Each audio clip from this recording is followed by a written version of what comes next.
Cairo after the Arab Spring Revolution. For many, a period of high hopes. But with tourism down, the economy is in the doldrums. New jobs are few, but this recycling scheme is a green shoot. It's producing top quality paper and reducing smog.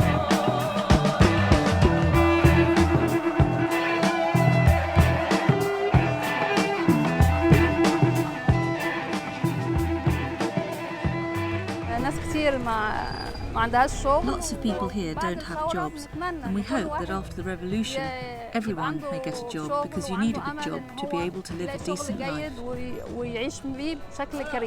Part of the problem is that more and more goods are imported instead of being produced locally, meaning fewer jobs for Egyptians.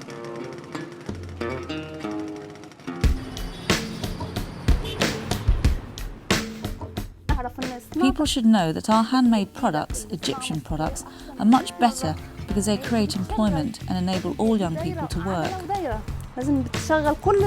A day-to-day hazard faced by Cairo's 20 million inhabitants is air pollution.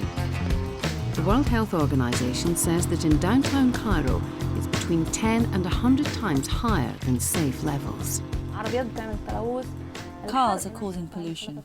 Agricultural waste burning is causing pollution. We have too much pollution and no control. Anyone can burn anything without control. Between late September and early October, people burn rice straw because we have too much of it.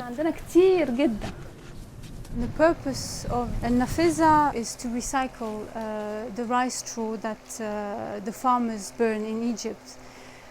The burning creates a black cloud over Cairo in autumn.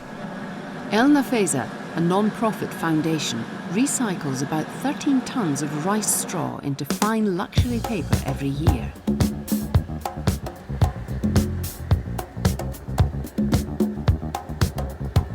It's a fraction of what could be recycled, but it's enough for Khamisa's modest enterprise.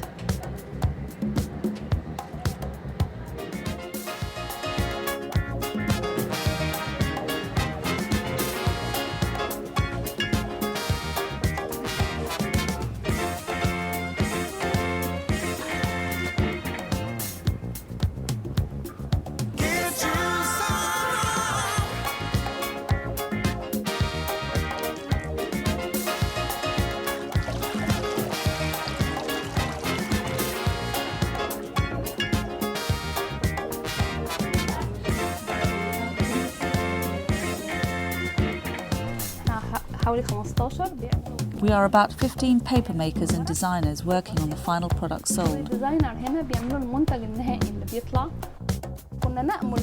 We hoped that every person we trained could have a centre like this one to be self-employed and make these kinds of things.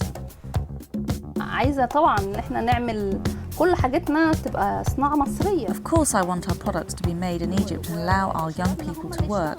Making good products, however simple they are, it can be a business. Learn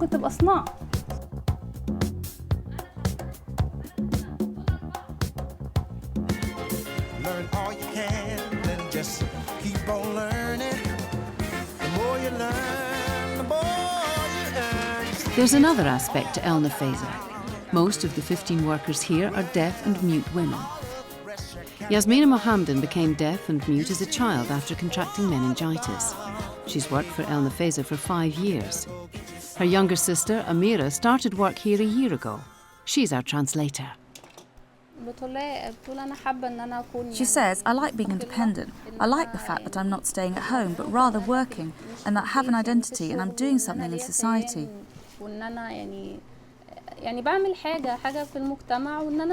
I'm happy to have a salary at the end of the month, so I can get what I want without needing to ask anybody. I'm able to afford whatever I want. A sustainable job is a rare opportunity for the disabled in Egypt. Working for Nafeza, they don't just make writing paper, but also photo frames, photo albums, notebooks, and boxes of all sizes. The clients prefer the Islamic designs. Olivia Ferrier is delivering to several clients in Zamalek, a relatively wealthy part of Cairo. Can I take these ones or are they for an order? Ferrier is French and has worked as a volunteer for El Nafeza for 3 years. I fell in love with the place for the creativity, for the beauty of the products they are able to make. It combines everything that I like, the environment, the social and the cultural.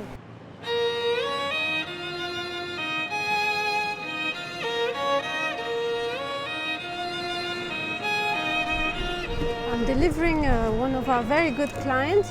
Everything in this boutique is made in Egypt, from Egyptian designers. New boxes for you. Beautiful. We're still very small and we make near to no profit on our products. It's a non-profitable organization. And last year we have sold for about 150,000 Egyptian pounds. It's extremely good because it means we cover all our costs and we're very proud to be sustainable. Another shop just a few streets away. This chain of bookstores and stationery shops has 11 stores in Egypt. This is El Nafeza's biggest client. It's important to me that Egyptian products are in the spotlight and at the same time protecting the environment. Moreover, producing from rice straw is very useful indeed. When I suggest it to a client, they're always happy to buy such a product. It sells nearly as well as the imported products. At this stage, what we are finding is that we cannot produce quickly enough to provide them the stock when they need it. So there is really a need for us to expand and produce more, recycle more, employ more people, which was the ambition and the dream of El Nafeza from the beginning. If they can get more orders, they'll need more sources of rice straw. Khamis and Ferrier are constantly looking for opportunities. And the following morning, they're driving to Garbea, a rice-growing area 100 kilometres north of Cairo, to follow a lead. We have an existing base, a network of farmers. So see how we could eventually open up a center here and provide a new source of income to the local community. Absolutely. And especially something that I'm very keen about is women's empowerment. Yes, and so are we. Okay. Again, Actually, matching. Our workshop has 95% of women working from local area and also disabled people, deaf and mute. So I think we've probably done 80% of the journey. If we win the BBC World Challenge, we'll hire 10 more girls from disabled background, move into bigger premises and recycle more rice straw and raise people awareness in Egypt and hopefully stop the pollution due to the burning of the rice straw in Egypt.